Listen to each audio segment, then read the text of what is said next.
Okay, so the SVO kickoff last weekend was a disaster.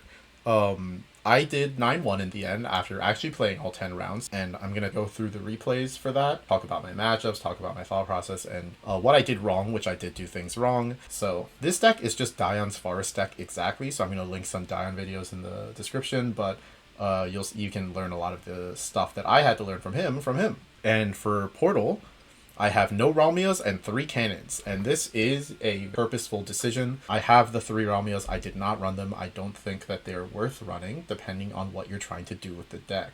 I understand why it's good on the ladder, but the fuse patterns that you have to do that kind of make it harder to have 3 artifacts ready for Ralmia in the first place make it so that your Sword and Ward Haven matchups are very, very good. So, first round, Puppet Portal and Roach Forest is the opponent's lineup.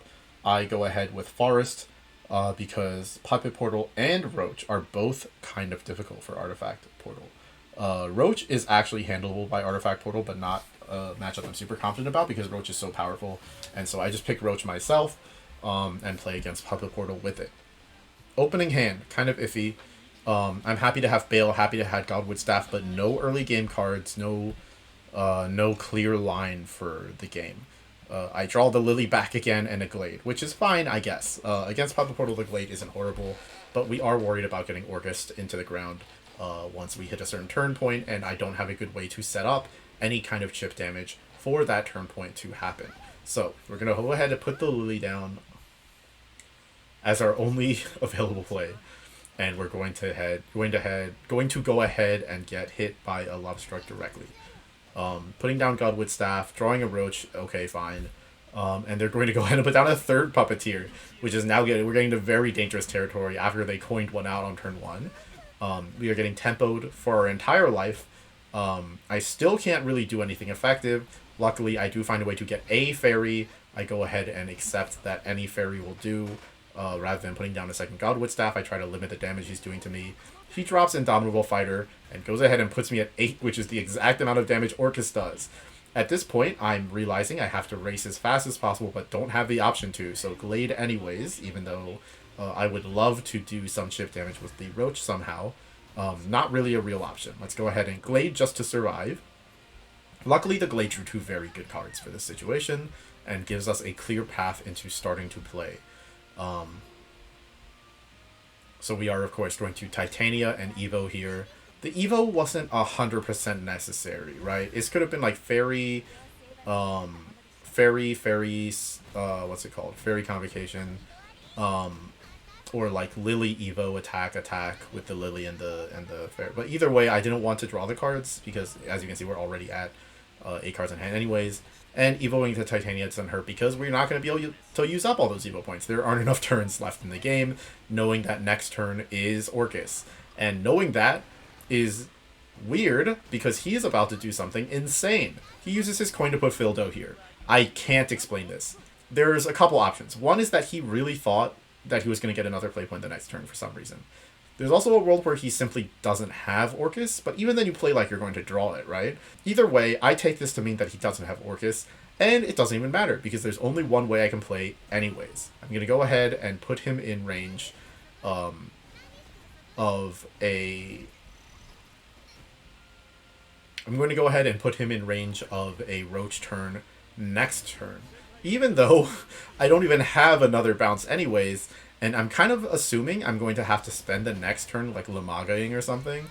The fact that I was actually planning on using Lamaga this turn because I assumed that he was going to have Orcus available on the next turn. So I was going to use this to lock him onto 2 cards on the field so he couldn't Orcus for 8 anymore. But instead, he's no longer able to Orcus on this turn, even if he does have it. I don't have lethal, but now I can once again use the Lamaga to force him out of doing 8 damage with the Orcus. Instead, I draw Bug Alert, and we just have it anyways. So yeah, a very weird game. I was really expecting to have to like use everything I had available to me to use Lamaga to board lock him, to like do all these little things, create like weird chip damage because of my slow start using the Roach. And instead, he used his coin really strangely, gave up a Fildo for no reason, threw away his Orcus on turn 7, and I just happened to draw Bug Alert in time to make everything not matter. So That's game 1, round 1. After that, we get paired against Sword and Hybrid Rune, which is the expected lineup. But even though I expected it and was bringing the decks I brought to play Portal in that situation, I get scared off and play Forest anyways and win. That said, by the way, these private matches in between these two tournament rounds are still like over an hour each, and I just did my quest while we were waiting for our rounds for our entire lives. This is not a great matchup and one that I really should have been avoiding more. I get pretty lucky in this game. As you can see, my hand is significantly better than the first time. Double Titania isn't even something that I'm unhappy about. Titania is very strong. Getting a fairy every turn is very strong. The transform can be very strong against Control Abyss and etc. Although so, and Wardhaven. Although I would never want to play Forest against Wardhaven anyways. And I would hope I never play that matchup. Here's Godwood Staff on curve off the top. Crazy and outrageous. This is going to get handled by Ambush. If I remember correctly, this is Bug Alert, Fairy, Ambush. And then 1 to face for even more chip damage. Yeah, it is. So, good, clean turn. Drawing Carbuncle, great. Getting closer to needing the Roach, and I think I'm about to find it in the next turn or two. But yeah, super strong everything. Just strong everything. I think on this turn, I Titania... Yes, I Titania, I Evo, I attack, and I'm going to use the Ambush just to make sure that I clear everything. Even though I really don't think it's, like, necessary to do that, I was still just doing full clears. Either way, we actually do kind of want to burn some cards out of our hand. We're going to start running out of room soon, getting a Fairy after every turn, and once we start getting the Godwood Staff draws for real, and we really need to find Roach, so every draw we can get every turn from here on out, we're going to be taking... burning the cards off our hand as fast as we can. Getting Lambent Shrine here, Lambent Cairn here is amazing, of course, and we're going to be getting another draw off the Lily. Using Lambent Cairn, hoping we find Roach, and I think we actually find it at the end of this turn, if I remember correctly. Bale is amazing here too. No, it's Glade. The Glade draws the Roach, that's what it is. So yeah, really, really strong game here. You could even say I just got very lucky. He's playing even, like, into the Glade a little bit. Yeah, a lot of things go my way in this one. And here comes Glade. Oh, another Bale, that's right. And this Glade draws... No? Okay, where do I get Roach from? The Roach is coming up. Maybe it was even more, like, exactly on time than I remembered. Yep, play the 0-drop because next turn... I'm going to get a Fairy for turn, and I want to draw the card after the Fairy, because if I don't, it might be the Roach I need, so... Oh, this is another Glade after this. This second Glade is going to draw Roach, that's right. And this is going to be a pretty good Glade as well. We're just going to go Fairy, or we have a Lure, thank God, get rid of the other Titania, Glade. This draws Roach, perfect. Evo... Pop, Fairy, attack. And I think I leave a 3-2, or do I get rid of it? No, I leave it. I leave a 3-2. We are not in danger. He's out of Evo points, so the Albert can't kill us anymore. We just want to make sure that we have lethal coming up here. That being said, I don't have lethal here. So actually, let's do this puzzle right now. Whoops. Okay, let's do this puzzle right now because I didn't do it in the tournament because I was scared to a little bit and I didn't think it mattered anyways. But if I go Fairy... Oh, that's right. I was worried about the Ambush not working out, and I didn't know how to control it, and the timer was running short. And I was like in a weird mental state. Yeah, no, I never had lethal on this turn. Okay, so I was right to not try to go for lethal here, even though it feels like I should have been able to. It's just not going to happen. And yeah. I take the 1/1 off the board, obviously because it gives ward to officers, and if I let him create a million wards, I just die in a fire. Luckily, I have Bug Alert now. He's still at 15. My hand is much more tuned with a 3-0 drops and a very nice, clean line through 1, 2, 3, 4, 5, 6, and then 7, 8. So 1, 2, 3, 4, 5, 6. That 10th mana is really important, it turns out. So I guess I always needed to wait a turn. Or yeah, 7, 7, 9. I mean. Oh, and that was a mistake. That wasn't that wasn't BM. I wasn't trying to like be rude to him. I truly thought that I'd bounced it already and accidentally, because I was like thinking about using staff and thinking about using Lambent Cairn on the second Roach at the same time, and accidentally used the Cairn when I would have used the staff. Realized I wasted it. Realized it was going to be construed as bad manners or like bad sportsmanship. I was like, oh, I guess I'm sorry. It's just not just a true mistake. Using the Lambent Cairn at all actually might be bad manners, even if I use it on the second Roach correctly. After that, we get paired against Sword and Control Abyss. Control Abyss truly cannot be beaten with Artifact Portal ever. I've never done it. It's so hard. I went ahead, especially my list. My list, if it's doable with Ramias and stuff, sure. I do not have experience beating that deck. I go with Forest Craft again. I get scared off of it. And he picks Sword again. So this is around when I realized that I have to just assume that they're assuming I'm going to bring Forest. Even though, like, you know, they have a 100% matchup against me, too. For some reason, they're not assuming I'll bring Portals. So, yeah, I guess something about the Roaches creates more fear than normal. But I'm picking Roach, and he gets rewarded for not taking Abyss. And he does win this in the long run. This hand seems like it'll be good. And I actually get some very efficient turns here at the start. It looks pretty good for a while. This is the game where I think Blade draws Roach immediately, and it's really strong, and it feels like I should be able to get there. But then he just wards up too much every turn. I don't have real clears without using Glade, and get pushed into a corner. Eventually, it gets too late for me to win. He drops Amalia, he puts a barrier on a bunch of wards, and I just crumble apart. So we'll just watch that kind of happen. You know, like crazy Glade, like amazing Glade. Here I have the Roach already. It seems like everything's going well. But if you'll notice, I don't have a 0-drop in my hand. There's no 0-cost cards in my hand at all. My reach is a very low. He has to assume I have Bales in my hand that I just don't have. Is this the... Yeah, this is the Lily turn that I take. Honestly, kind of an inefficient Lily turn.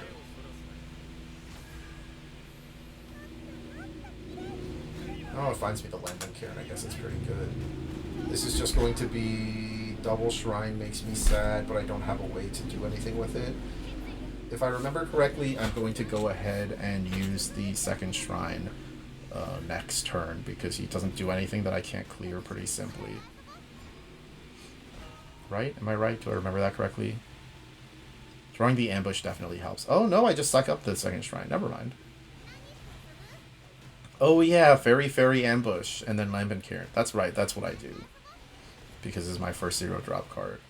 That being said, I regret not putting the Shrine down, I think, a little bit, because having the double bounce means that I could have done, like... I think on this turn I should have already been trying to do Roach damage, and this hurts a lot. So, that's right. I really regretted not putting the second Shrine down. That's why I thought I put it down. And I really needed to, like, be bouncing the Lambent Cairn here. And I honestly can't explain why I didn't. And I just really needed to. I don't know why I didn't bounce the Lambent Cairn. And I don't know why I wasn't roaching already. I think I was kind of, like, out of it a little bit at this point with Forest. And these are pretty inefficient turns here on out. This should have been a Lamaga turn as well. But I wanted to make sure that I didn't leave anything floating. That being said, at some point, because he has super heals up, right? So at any time, I can actually just lose to... I can be losing to Albert at any time here.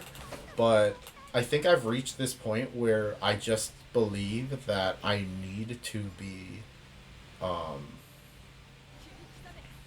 that I need to be clearing every turn. But if he has Albert to clear to finish me, I think I just have to accept it at this point. Because I'm kind of running out of time to win anyways. And I think somewhere in my mind I'm thinking like, well, as long as I'm still alive, there's going to be a turn where I can do 20, right? But that's just not the case with Sword. And I should have been chipping more frequently earlier in the game. it was hard to find those lines through the Amalias, but I needed to be looking for them, and I wasn't looking for them. In this case, leaving the Amalia there, not that I really had a choice anyways, is going to make this impossible. Everything's going to get ward, everything's going to get barrier, and I'm going to have no win condition. And this is, one might say this is a prison of my own design, so from here, I just scoop. And I don't know if there's like, if this is a lethal puzzle and if you want to track, I'm pretty certain this is impossible. I don't know if I can go like Shrine Maid. It's too much. It's too much. I just scoop here. So that's the first and only loss. So after that, our opponent has Ward Haven and Hybrid Rune. I just assume they won't pick Hybrid Rune because I have Forest, and they pick Ward Haven as expected. I'm going to open Cannon and keep it. I think, yep, I keep everything.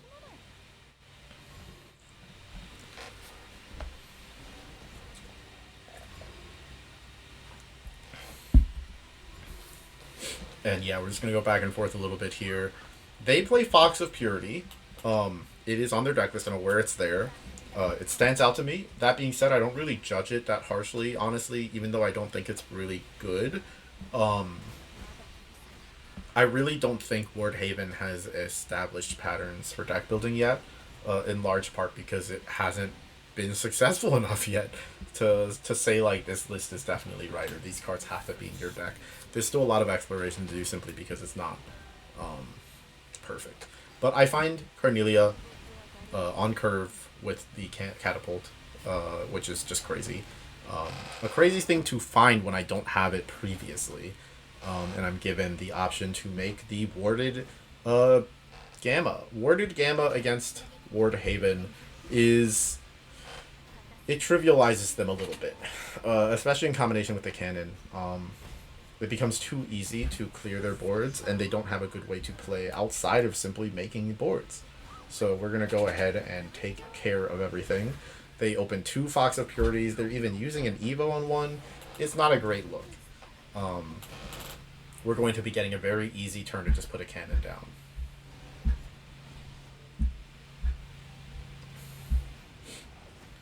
And from here on out, we're curving out like a little too powerfully to really expect them to make a board that we can't deal with for free.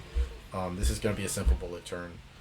There's really no reason to do anything else. It'll just be bullet and pass, if I remember correctly. I don't think I coin out the Miriam. No, I don't. Yeah, too easy to bullet and pass. They're going to Aether. We're going to get a simple clear again because of the cannon. The cannon's going to make everything super easy. We're just going to go ahead and Karula.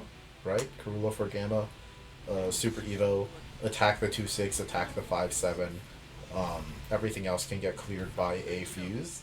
That being said, it will be a waste for a fuse to hit something twice, right? So if I remember correctly, I leave something here.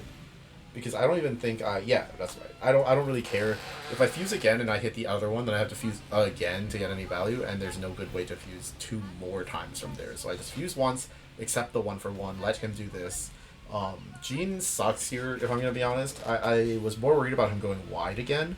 In this case, we just get to freely bullet and... oh, that's right. I want to... so there was a Karula clear there, obviously, but I really wanted to make sure that I was dropping Omega next turn. And the fuse pattern into Omega will clear this guy pretty quickly here. So fuse, Evo, fuse. In retrospect, I wish I'd attacked here. I wish I'd done this and just attacked. Having an Omega fuse and then 2 more fuses afterwards makes everything much easier. Makes it much harder for him to create a board where I cannot win with the Omega next turn. But he has the guy anyways. Still, I could have had 1 more fuse on this turn, and there's no reason for me not to, so I regret that play. But we were just going to go ahead and full clear anyways. Karula is going to land pretty easily here. We're going to kill a 2/4 pretty easily here. I fuse first because whichever one this hits is the one that I'll attack. Or the opposite. And, oh yeah, that's right. We don't need the play point anymore because next turn we just have 10 mana, so go ahead and do that. And full clear again. Odin, again, not really good enough, especially when you're using it that way. Do I drop the Omega? No, I just Orcus.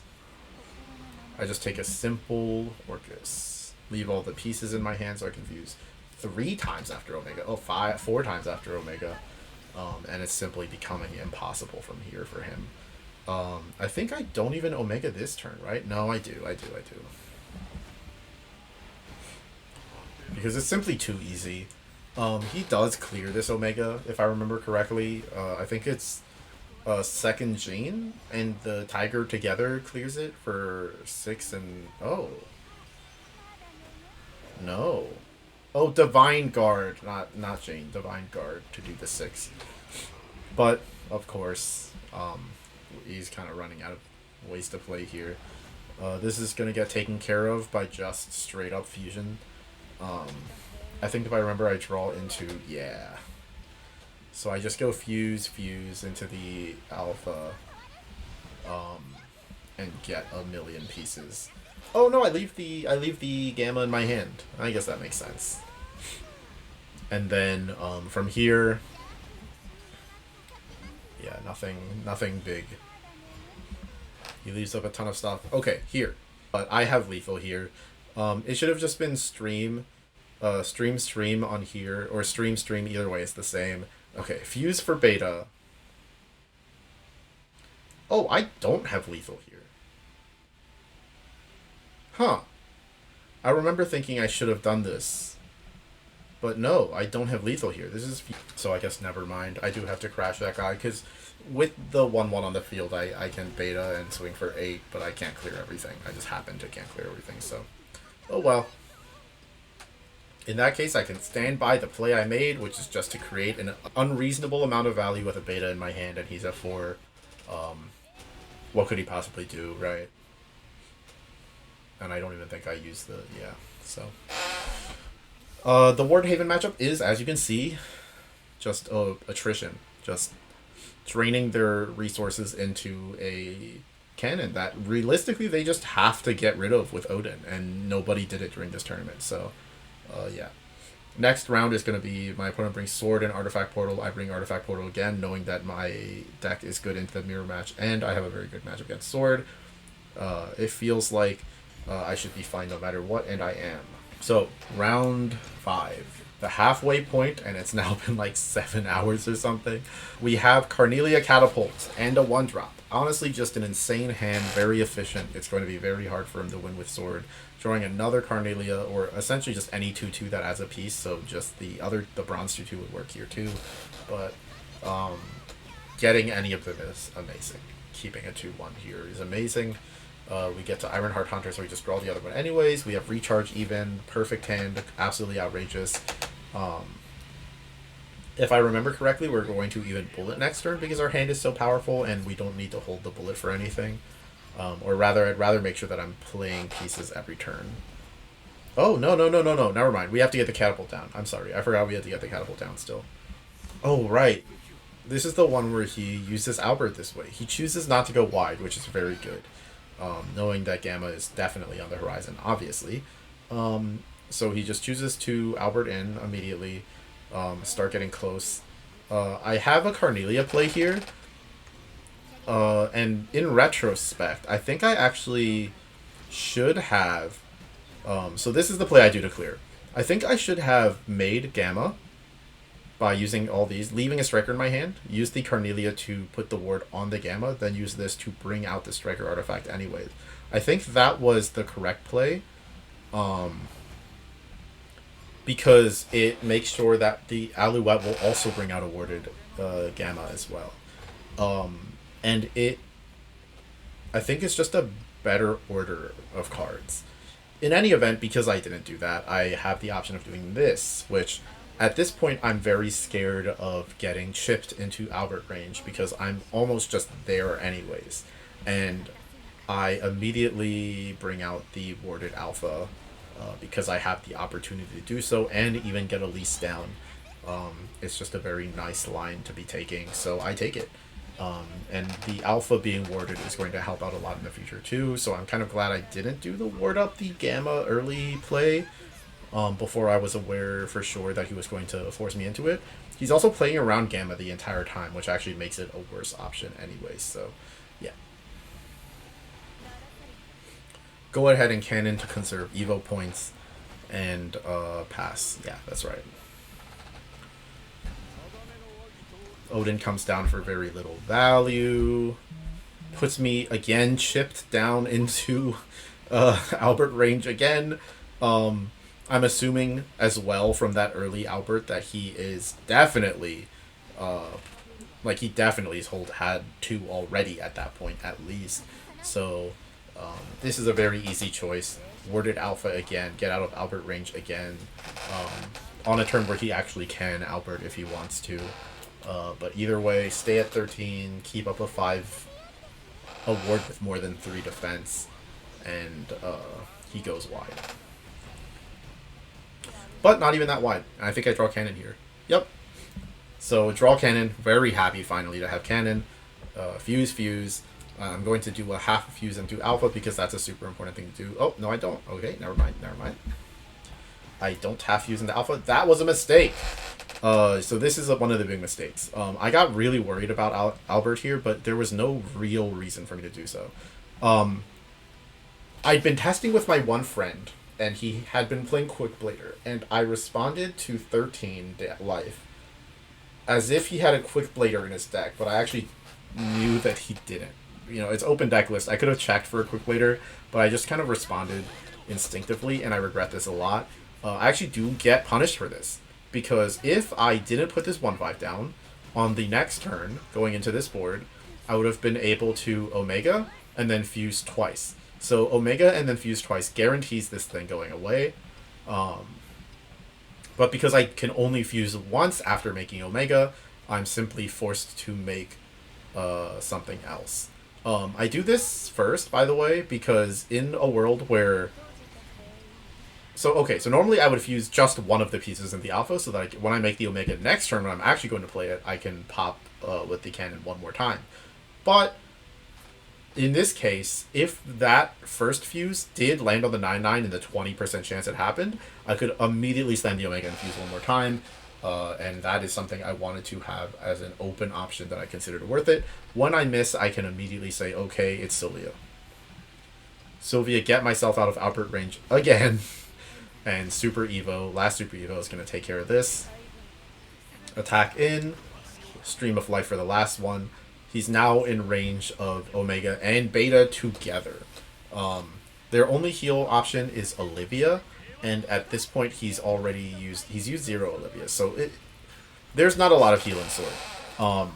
And it's not unreasonable to say that he'll stay at 13, which means I can simply assemble the 13, Omega, fuse for Beta, attack for 10, and there's very few ways to successfully save yourself here. Especially with the Beta known in my hand, it's kind of sad. I draw Karula, just use it instead of playing the Beta for no reason. And that'll end this one. And that's another game versus Sword. In our next round 6, we have Wordhaven Hybrid Rune. They do not pick Hybrid Rune again. And this is going to be this Wordhaven match. We actually open both cannons pretty early. And so I'm going to be putting both cannons down aggressively, and you'll see how much it swings this matchup. How much their deck is simply unable to just to handle them at all. He actually has a chance to Odin one of the cannons away and still doesn't, so I'm getting a lot of people hitting face with the Odin, instead of using the Odin Super Evo to trade a follower and take a cannon away, which is actually pretty important when you're playing against me specifically, but you do have the opportunity to judge how important the cannon is and how much you're losing to the cannon, right? I think a lot of people I don't know if they just don't respect it or if they're not used to playing against it at all. A lot of people only play 1 or 0 or 2. Either way, when I'm playing 3 on my deck list, you can expect them to be showing up, right? And so, once I have 2 cannons down and you're getting your resources fully drained by it, I think it's reasonable to say that maybe you should get rid of one of them. But that's not going to happen. So, we have Carnelia on curve again, but we're going to choose to cannon instead because it's simply too much value to pass up. And Evolving Carnelia will require us to do all those fuses, and doing those fuses without the cannon on the board is going to be a critical waste of resources. So in the process, every fuse that you make during your game should be made after cannon if possible. Whereas you'll see me like fusing for hand size, but as little as possible, just to make sure that every single possible fuse pings for 2 that's able to ping for 2. This, if I remember correctly, is the turn Yeah. Very simple Carnelia, Karula swing. That being said, I could have... No, this was always happening this way. It's always just going to be fuse once, clear the 2-4, because the 3 damage isn't going to clear it anyway, so this is just going to make it all clean. At this point, there's a world where I maybe should have set up a situation where I brought out the 1-5 ward, but I made the striker artifact already, so I think I just didn't have a choice. Like, Karula should have brought out something besides, but whatever. Oh no, the fuse came out, the fuse happened last. Yeah, no, I didn't have a 1-5 ward to bring out, so that was always happening that way. At this point, I start to go aggressive, put ward on the beta, because a lot of the times the alpha is having, or the gamma's having ward doesn't seem to super matter, because it only has 3 defense. So he aethers here. Leaves me with a pretty big board. I'm going to make a pretty big mistake here. I want to Orcus, so I want to crash in these 2 to open up space. But I didn't register that I had to crash the Lloyd into this, so I could have dropped both of these into here, and he would take 3 damage on this turn when I crashed the Lloyd. Instead, I crashed him into here for no reason. Realized that the Lloyd can't go anywhere except here, and then Super Evo and full clear. So this 3-6 shouldn't be here right now, and I should be swinging for 3 damage to face instead of that last swing there. So could have been a little better this turn. He should be at 10 right now. It obviously is a different game a little bit if he's at 10 right now instead of 13. Regardless, we take care of everything again. I mean, he leaves the Orcus here, nothing good is going to happen. Make sure to do it in this order. Doom right, like many other Shadowverse cards that don't say random, go left to right. So this was always going to be the one that falls off. If I played Doom right first, it would not work out the same way. Well, there would have been a catapult there blocking anyways, but yeah. Make sure that your second artifact that you pick is the one that you want to fall off in that situation.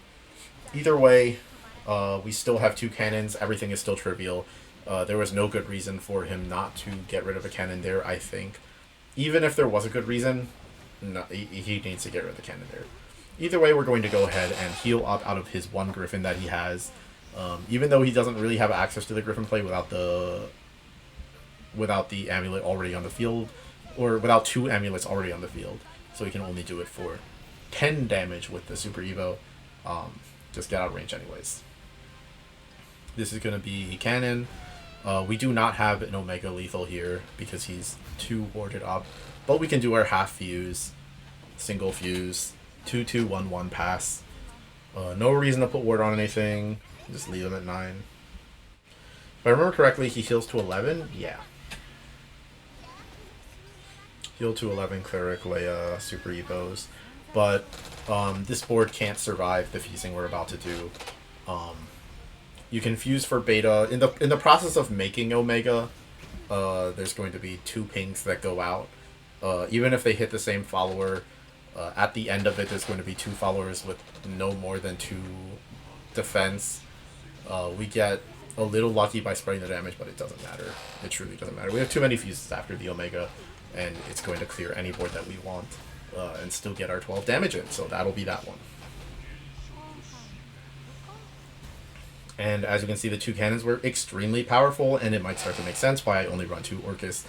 Because I'm expecting and wanting to get those 2 cannons down in the matchups I expect to be playing in tournament.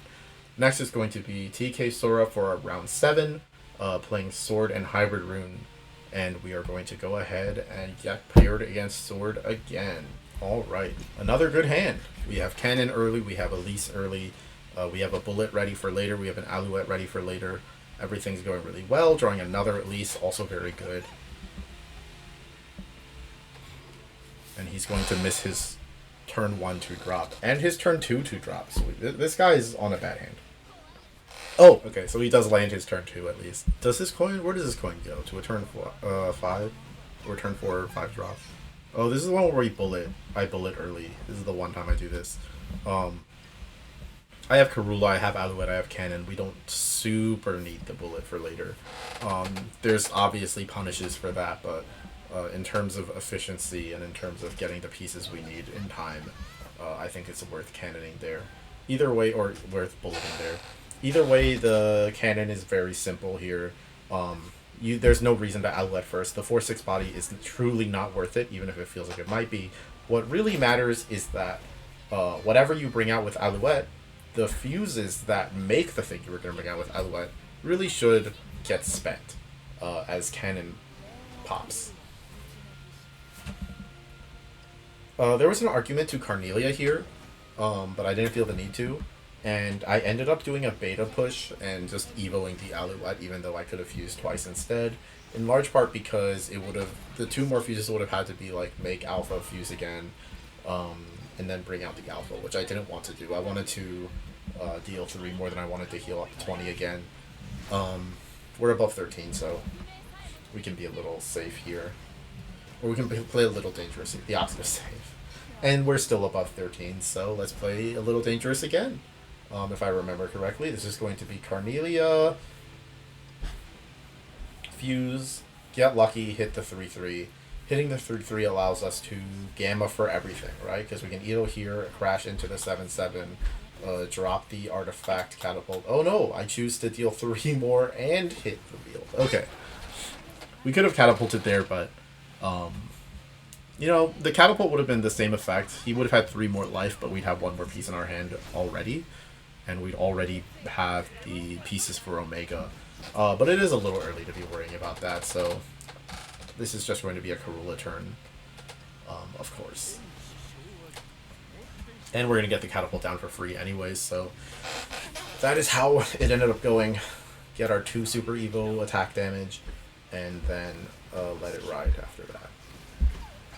And this game, as you can see, again, the cannon is slowly pulling the game into our favor. It's producing too much value in a way that their deck isn't able to take advantage of. It's only really Albert that can do anything about any of this. And a quick blader is getting spent here. And we're going to draw into another bullet, but it doesn't matter anymore. If I remember correctly, this is fuse. Hit the 6-6, attack for Super Evo damage, fuse again. Yeah, really start betaing down the rest of his life. Bring out the beta, play this, fuse the beta away, and deal 6. And this is essentially just the end of the game, obviously. He doesn't even try, which is fair. So again, the cannon as the VIP card. Next for round 8, we're going to play Sword Hybrid Rune again. They pick Sword again. I think this one we have to play without cannon for a while. And so you'll get a good showcase of how difficult it is to play this deck without cannon. I was very surprised to see someone with the purple gem at this rank, or at this phase of the tournament, but clearly they're better than their rank shows. They're probably pretty good and just don't have the obscene amount of time needed to get to master rank that I have played. But yeah, they don't play poorly or anything, I don't think. So we have a good curve, and we're going to I'm going to be playing catapult next turn because I think I'm actually worried about needing to gamma fast. I'm worried about needing to drop a lot of gammas in a short amount of time, so I start getting ready for a situation where on turn 7 I use my coin to go Doomright and catapult. Either way, this is going to be a very simple Alouette for gamma. And as you can see, because I don't have cannon, I'm using the Alouette here. And so you can kind of see where the deck's resources start to be less efficient when you don't have the cannon. And I think obviously that's what cannon does, right? It makes your fuses worth something. But in matchups like Sword, it's... Oh, wait, this is the matchup where he does that. So that's a crazy play that I can't... I think I get immediately sent by it. Like, I'm, like, confused off the bat. But I'm reading this as he has 2 Alberts in his hand, and his hand is just 3 Alberts and no other efficient clear. Even though, like, anything in an Evo point will clear it, maybe he just thinks it's not worth... There's not going to be a situation where it makes sense to keep the Albert. Keep a 3rd Albert. But I just don't know, I have a better way to think about that. Like, I didn't know what that was about. It was really weird. Or maybe he thought he would hold up the Evo point for a long game. I don't know. Either way, he did it, and I start playing weird too in response.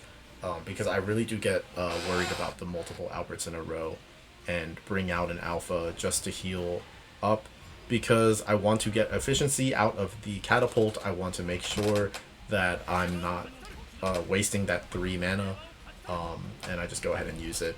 I think in this case, even though Karula would be really simple, I just go with Alouette because, again, I want to be cleaning. And I also just have access to the cannon, so the cannon is now making everything really simple. And I think that it's worth doing it this way. I'm trying to save the Karula and the Sylvias for turns like this, where it's much harder to deal with everything. But he doesn't Evo the Amalia, and so I can simply top deck Stream of Life. I think at this point I was planning to use the Sylvia still, but I top decked the Stream of Life, so I don't have to burn an Evo point. It's actually pretty good of him not to use an Evo point there, because it makes it so that I do need to use a card like Sylvia to get rid of it, but I just happen to draw out of it anyways. I did have Bullet, so I could have like Bullet Fuse or something, but in the end I drew the Stream of Life, so I just took the efficient play.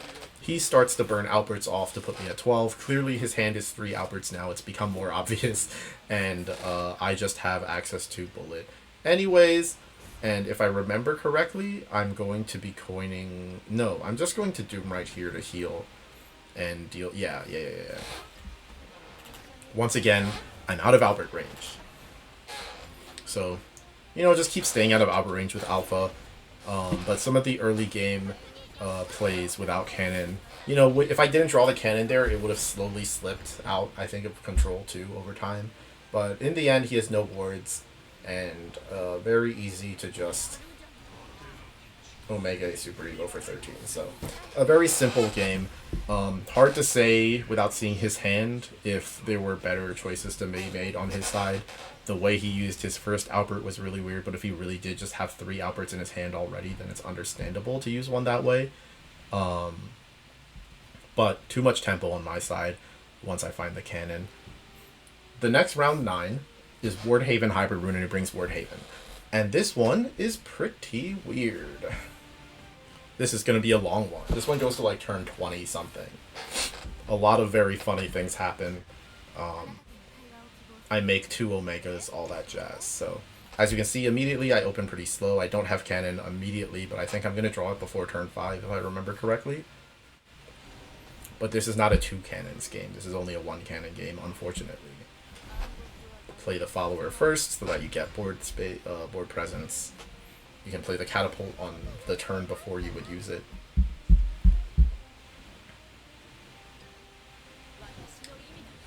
An aggressive Stream of Life that I actually end up getting punished for because a Grimnir comes down right now that I can't clear. So I could have just crashed the 2-2 and put down the catapult. But it is what it is. I draw 1 drop to use the mana and pass. No big deal.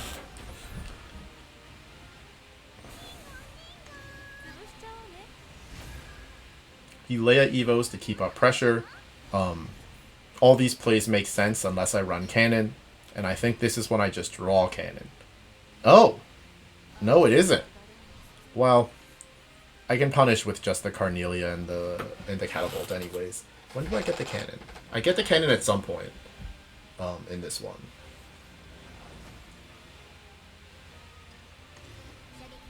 It's a long game. I don't remember every part of it that well. Especially not the beginning. I guess I just take the free Gamma, yeah. Get all that tempo back. He's only done 2 damage somehow. So Leva will go ahead and fix all the problems. So Lefa is truly crazy. Not super good against me, like not game-changingly good, but definitely good. Ah, right. I Sylvia into the cannon. And I use an Evo this way too. Well, it's a little early for Karula. My Super Evo's not up yet, so... That's right. Because I don't have cannon, I can't clear the Aether. And that's just kind of part of the cannon, right? I do need the cannon to get a clean clear on the Aether ever. Or I need access to, like, double Gamma already. But I don't. So it's just going to be Karula, take out the 2 that I can, put everything else in range of the second Gamma, and let it ride.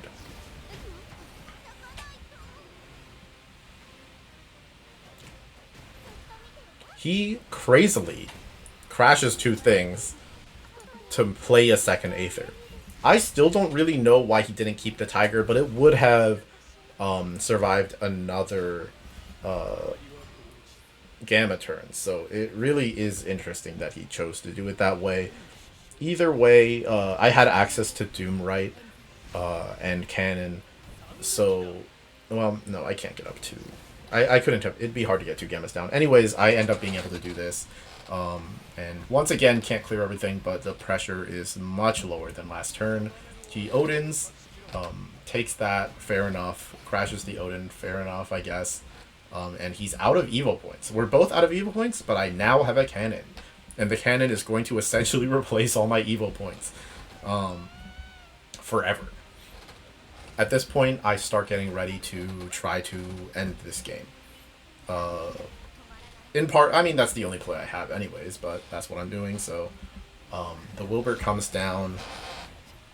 He does all this. I have a clean clear on it just because of the... so I could have Orcus here and then done some fusing, but...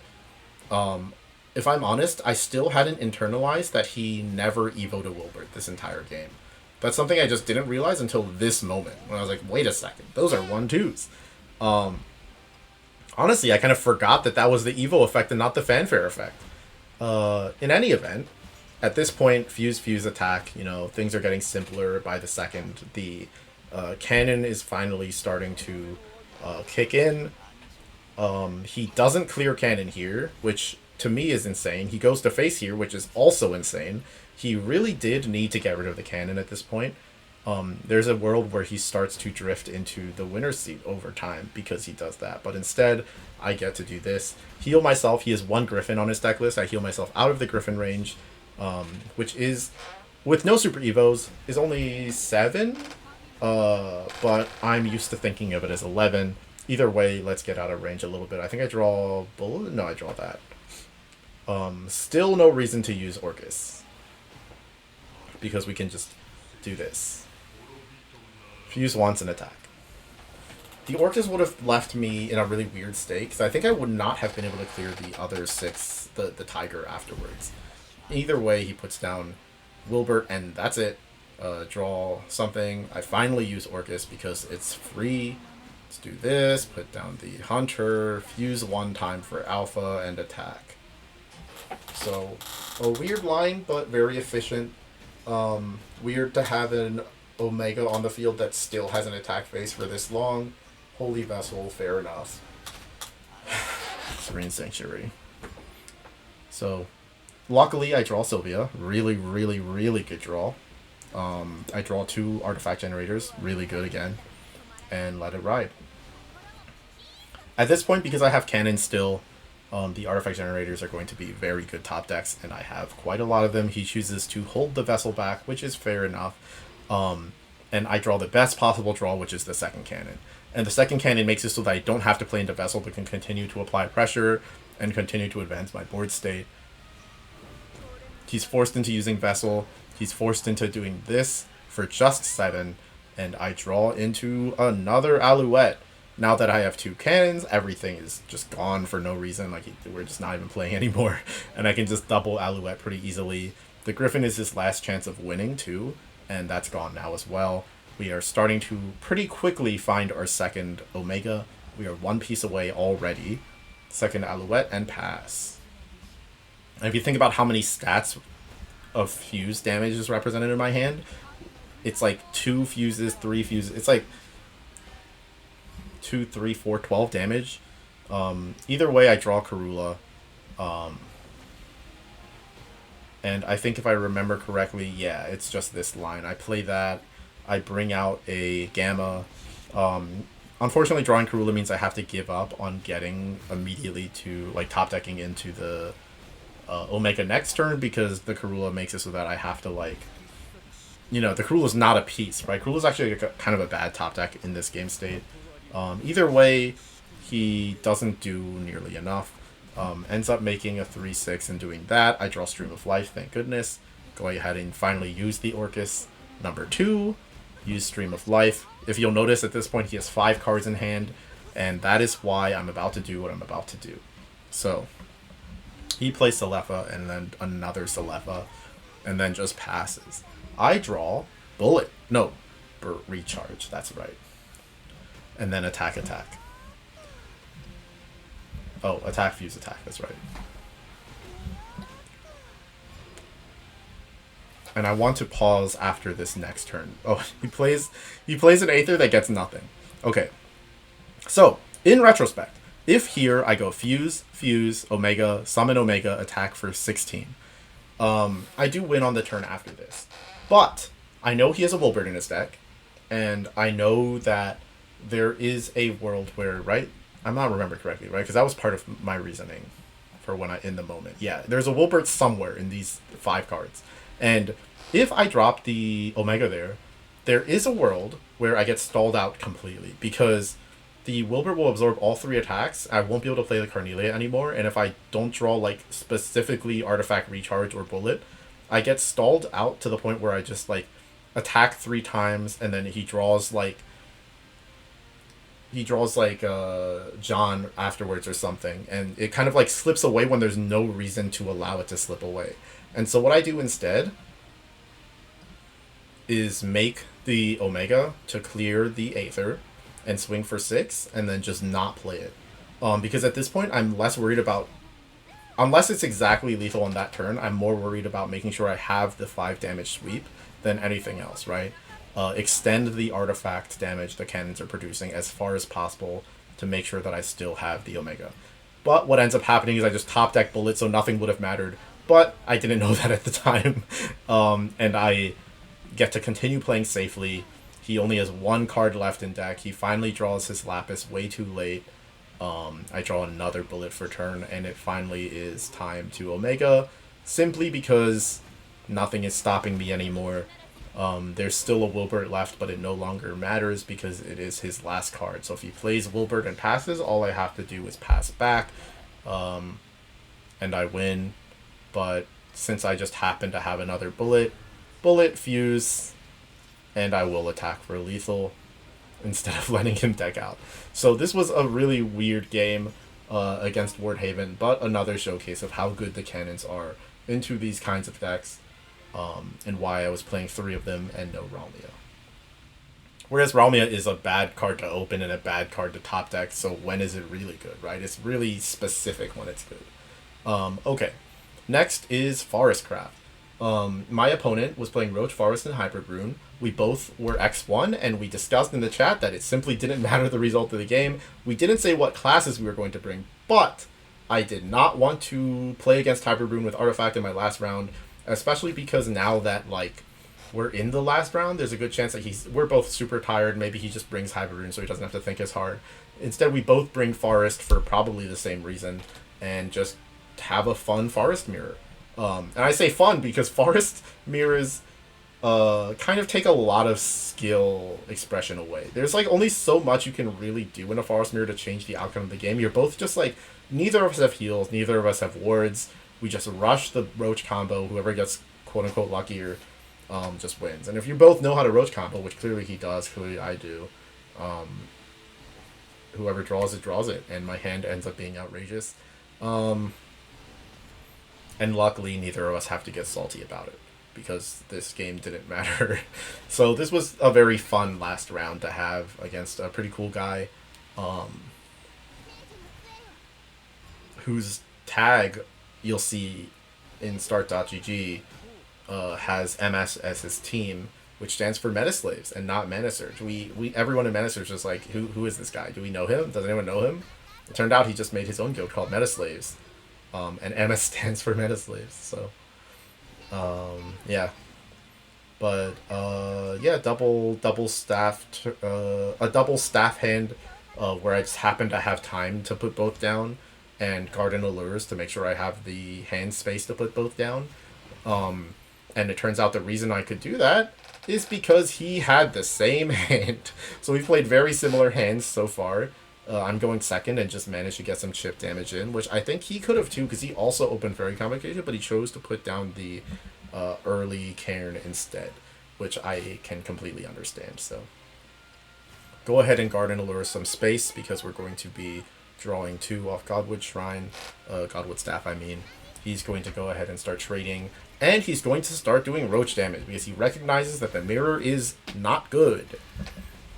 And I think this is his only Roach, so he bounces it back. And clearly is going to take 3 Roach turns in a row to try to close this out before I can close it out. Unfortunately, I also have a crazy hand and a Roach already. I take half of a Roach turn right off the bat. I think I'm going to do 8 here. Yeah, I'm going to do 8 here. I leave the Cairn in play, I think. I don't think I do 9. Do I? Maybe I do. No, I leave the Cairn in play. And leave it at that. Put him at 10. Pretty much impossible not to be able to do 10 next turn. Maybe he can do 16 this turn, but in the end he cannot. Honestly, I kind of hate Fairy Tamer. It's always kind of like iffy. It feels like it costs too much all the time and like isn't good enough for how much it costs. The way that Titania generates fairies without giving you like a huge bump in hand size out of nowhere is really, really good. But here he puts me at 10. Of course I can do 11 damage, right? This isn't even like a question of if. Of course I can do 11 damage. So, yeah, very simple one. Unfortunately for him, I just drew a better hand. But at the same time, it didn't really matter for either of us. And I think there's a world where I end up playing Artifact against his Rune deck if this game mattered and I lose. But, you know, that's not what happens. So here we are. And that'll do it. And that'll be my 9-1 record. And yeah, I'm really proud of how I played throughout the tournament, even though there were some mistakes here and there. I hope you enjoyed this analysis of my replays. If you have any more questions about anything, you can ask in the comments. And just as importantly, I'm making a game called Kyoukai. So I'll put that on the screen over here. So there'll be a little thing going about Kyoukai on the screen right now. There are tutorial games or tutorial missions in Kyoukai, so you can learn how to play without the online rulebook, but there is an online rulebook. I'm going to update a TTS mod pretty soon to be playable as well, so tons of ways to try it out for free. The demo is free. If you join the Discord, the alpha version with all of the cards I'm still currently scripting is free. So a lot of free ways to play Kyoukai, a lot of ways to try it out, and let me know what you think. It is a isometric RPG or strategy RPG card game, and originally designed as a TCG. I don't want to make it pack-based, so it's not going to be a trading card game, but it is a card game, and it plays like Yu-Gi-Oh! Or Magic, but on a physical grid where position matters, and every turn you have units that you can move and then attack with and like hover over them for their little green and red ranges, right? So it's a strategy RPG through and through as a TCG, and I hope you try it out. And look forward to the Kickstarter campaign and the early access on Steam in the future as I try to get it running. So I hope after the playoffs I'm back with a positive video about that too. So yeah, if you're in the playoffs, see you there. I'll see you there, MS Manchi, and everyone else that made it that I played against, and wish me luck.